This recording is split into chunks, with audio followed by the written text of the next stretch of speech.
Friends, यहाँ पे देख सकते हैं हमारे पास गणना प्रपत्र प्रारूप जो कि इलेक्शन कमीशन का जो नया फॉर्म है, जिसमें आप लोग को अपना आइडेंटिटी वेरिफिकेशन करवाना है। इलेक्शन आ रहा है इसके लिए, तो इसको भरने के लिए देख सकते हैं यहाँ पे ईपिक नंबर दिया हुआ है, देख सकते हैं।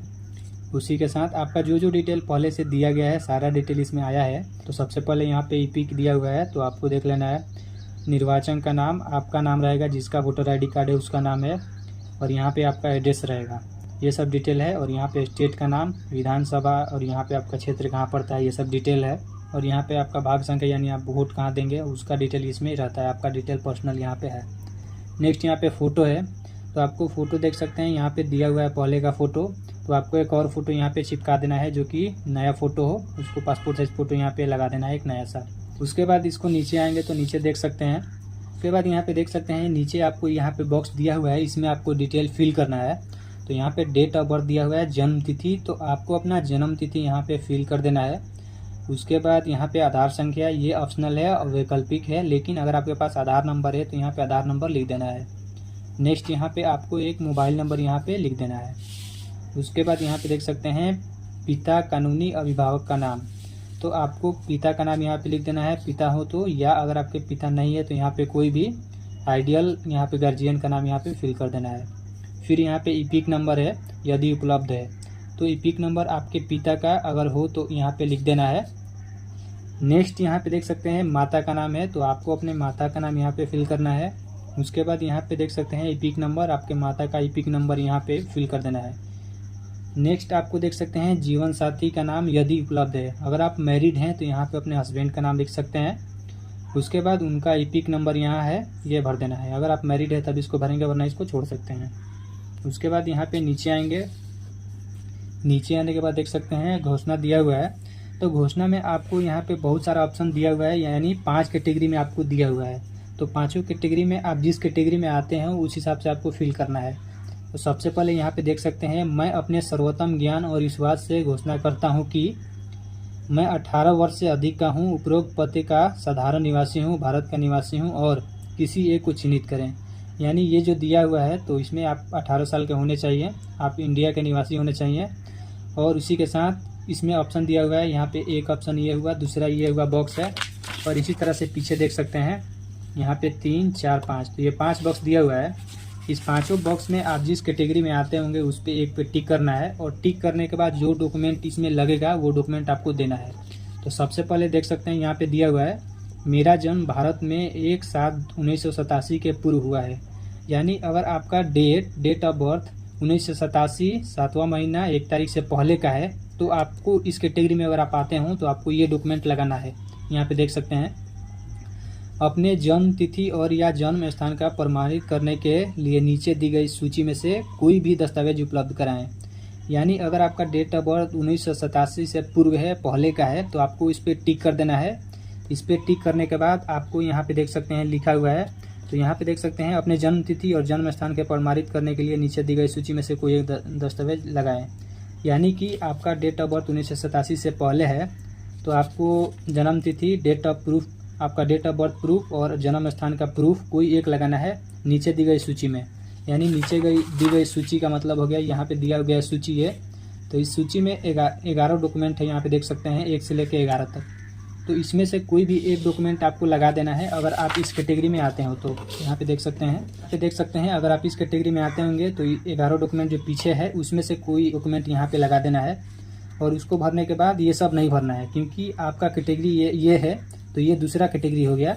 और इसी तरह से इधर मैं बताता हूँ आपको एक एक करके। फिर यहाँ पे नेक्स्ट देख सकते हैं दूसरा दिया हुआ है, तो मैंने जो बताया इससे पहले, जो अगर आपका डेट ऑफ बर्थ 1987 से पहले का है तो ये भर देंगे, टिक लगा देंगे और ये डॉक्यूमेंट दे देंगे। उसके बाद अगर आप इस कैटेगरी में आएंगे तो उसके बाद ये सब नहीं भरना, ये सब छोड़ देना है। अगर आपका डेट ऑफ बर्थ 1987 के बाद का है तो उसके लिए अलग कैटेगरी दिया हुआ है, तो चलिए मैं बताता हूँ उसके लिए क्या करना है। तो यहाँ पे देख सकते हैं मेरा जन्म भारत में 1/7/1987 और 2/12/2004 के बीच में हुआ है। अगर आपका डेट ऑफ बर्थ इस दोनों डेट ऑफ बर्थ के बीच में आता होगा तो आपको क्या क्या डॉक्यूमेंट देना है। तो यहाँ पे देख सकते हैं अगर आपका डेट ऑफ बर्थ इस कैटेगरी के बीच में है तो आप इस पर टिक लगाएंगे और ये डॉक्यूमेंट देंगे। तो यहाँ पे पहला डॉक्यूमेंट है अपने जन्म तिथि और या जन्म स्थान प्रमाणित करने के लिए नीचे दी गई सूची में से कोई भी दस्तावेज उपलब्ध कराएं। यानी अगर आपका डेट ऑफ बर्थ 1987 और 2004 के बीच में है तो आपको यहाँ पे देख सकते हैं क्या क्या डॉक्यूमेंट देना होगा। पहला डॉक्यूमेंट हो गया आपका डेट ऑफ बर्थ और यहाँ पे जन्म स्थान यानी रेसिडेंशियल सर्टिफिकेट, कोई भी एक देना होगा।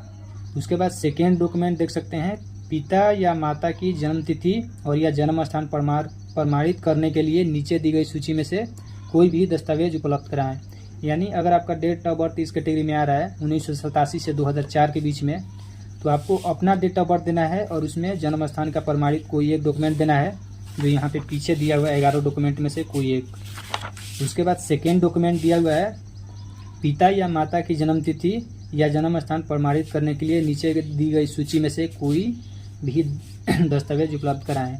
यानी आपका डेट ऑफ बर्थ इस कैटेगरी में आ रहा है तो आपको 2 डॉक्यूमेंट देना होगा। पहला डॉक्यूमेंट आपको अपना डेट ऑफ बर्थ प्रूफ और जन्म प्रमाण प्रूफ देना होगा, स्थान प्रूफ, और साथ ही साथ आपके माता पिता का भी देना होगा, माता या पिता का जन्म तिथि या जन्म स्थान प्रमाणित कोई एक डॉक्यूमेंट देना होगा। इस पीछे 11 दिया हुआ है, इसमें से कोई एक। तो इस तरह से करके अगर आपका डेट ऑफ बर्थ इसमें आ रहा हो तो इस पर टिक करेंगे और ये दोनों डॉक्यूमेंट आपको देना होगा। उसके बाद यहाँ पे पीछे आएंगे तो आपको देख सकते हैं यहाँ पे दिया हुआ है तीसरा नंबर में देख सकते हैं मेरा जन्म भारत में 2/12/2004 के बाद हुआ है। यानी आपका जन्म 2004 के बाद हुआ है। इस कैटेगरी में अगर आप आ रहे हैं तो आपको देख सकते हैं क्या क्या डॉक्यूमेंट देना होगा। यहाँ पे दिया हुआ है अपने जन्म तिथि या जन्म स्थान से प्रमाणित करने के लिए नीचे दी गई सूची में से कोई भी दस्तावेज उपलब्ध कराएं। यानी आपका डेट ऑफ बर्थ या आपका बर्थ प्लेस का प्रूफ आपको देना होगा एक। और सेकेंड देख सकते हैं पिता के जन्म तिथि और या जन्म स्थान से प्रमाणित करने के लिए नीचे दी गई सूची में से कोई भी दस्तावेज उपलब्ध कराएं। आपको अपना भी डॉक्यूमेंट देना होगा जिसमें आपका डेट ऑफ बर्थ और आपका जन्म स्थान हो। और सेकेंड डॉक्यूमेंट है यहाँ पे पिता का जन्म तिथि या जन्म स्थान, आपके फादर्स का डेट ऑफ बर्थ और यहाँ पे जन्म स्थान यानी बर्थ प्लेस का कोई भी प्रमाण देना होगा। सेकेंड देख सकते हैं माता की जन्म तिथि या जन्म स्थान से प्रमाणित करने के लिए नीचे दी गई सूची में से कोई भी दस्तावेज उपलब्ध कराएं।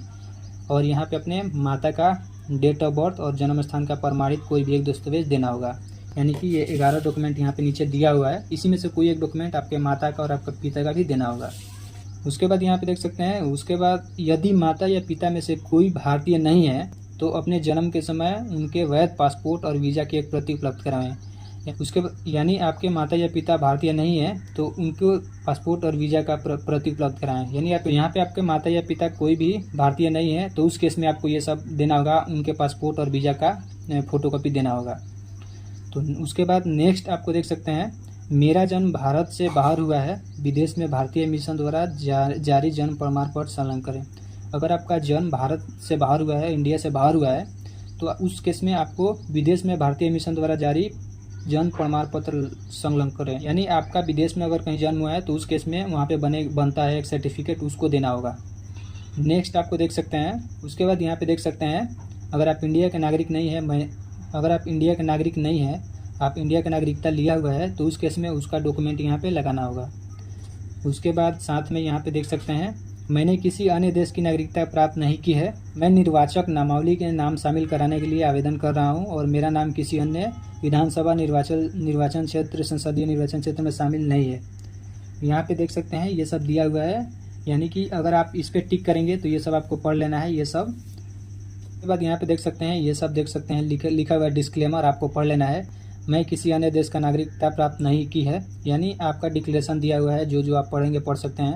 यानी इसमें डिक्लेरेशन ये है कि आपने जो डॉक्यूमेंट दिया है, जो आपने फिल किया है वो सब सारा सही है, इंडिया के आप निवासी हैं, ये सब आपको देख लेना है। इस सब को फिल करने के बाद यहाँ पे देख सकते हैं डेट दिया हुआ है दिनांक, तो आपको डेट लिख देना है और आप स्थान लिख देना है, जिस जिला से आप हैं अपने जिला का नाम लिख देना है, स्थान का नाम लिख देना है। और यहाँ पे देख सकते हैं हस्ताक्षर बाएं अंगूठे का निशान, इसमें आपको अपना साइन कर देना है। अगर आप साइन नहीं करते हो तो आपके बाएं हाथ के अंगूठे का निशान देना है। उसके बाद यहाँ पे देख सकते हैं घोषणा के समर्थन में प्रस्तुत किए जाने वाले दस्तावेजों की सांकेतिक संपूर्ण नहीं सूची यदि ऊपर लिखित हो तो स्वयं पिता और माता के लिए अलग अलग स्वयं अभिप्रमाणित दस्तावेज प्रस्तुत किए जाने हैं, सिवाय जहाँ अर्हता तिथि 1/1/2003 के आधार पर बिहार के निर्वाचन नामावली के उद्धर उपयोग किया गया हो को अपने आप पर्याप्त दस्तावेज माना जाएगा। यानी इसमें बोल रहा है कि जो निर्वाचन नामावली जो आया हुआ है 1/1/2003 का, इसमें अगर आपका नाम है तो ये सब डिटेल देने की ज़रूरत नहीं है, वो सबसे पर्याप्त दस्तावेज माना जाएगा। यानी अगर 1/1/2003 का जो आया हुआ है नामावली, उसमें अगर आपका नाम हो तो उस नाम अगर आपका है तो उसका फ़ोटोकॉपी निकाल के आप इसके साथ लगा देंगे, तो कोई डॉक्यूमेंट देने की ज़रूरत नहीं है उसमें अगर आपका नाम नहीं है तो। अगर उसमें नाम नहीं है तो ये सब डिटेल भरना होगा, ठीक है। तो उसके बाद आप लोग अगर चाहते हैं कि निर्वाचन नामावली का 1/1/2003 का जो आया हुआ है, जो जिसमें आपका नाम अगर होगा तो उसको कैसे चेक करना है, तो मैं डिस्क्रिप्शन में लिंक दिया हूँ, उससे आप लोग चेक कर सकते हैं कि मेरा नाम है कि नहीं। अगर नाम है तो उसका फ़ोटोकॉपी ले लेना है, स्क्रीनशॉट वगैरह लेके फ़ोटोकॉपी का कोई प्रूफ लेके आपको इसको डॉक्यूमेंट के साथ लगा देंगे, तो वो सबसे पर्याप्त यानी सबसे अच्छा दस्तावेज माना जाएगा। तो इस तरह से आप लोग इसको भरेंगे। उसके बाद यहाँ पे देख सकते हैं डॉक्यूमेंट, जो यहाँ पे 11 डॉक्यूमेंट दिया हुआ है, इसी डॉक्यूमेंट में से आपको जो डॉक्यूमेंट आपके पास है लगा सकते हैं। तो यहाँ पे ज़्यादातर लोगों के पास जन्म प्रमाण पत्र होता है, वो दे सकते हैं, पासपोर्ट होता है वो दे सकते हैं, उसके बाद मैट्रिकुलेशन कोई भी बोर्ड का सर्टिफिकेट दे सकते हैं, निवास प्रमाण पत्र सबके पास होता है ये भी लगा सकते हैं। इसी तरह से यहाँ पे जाति है तो आप लोग जाति भी दे सकते हैं। तो इस 11 डॉक्यूमेंट में से कोई भी आपके पास डॉक्यूमेंट हो तो वो लगा सकते हैं। तो फ्रेंड्स, इस तरह से करके आप लोग इस फॉर्म को आसानी से भर के जमा कर सकते हैं।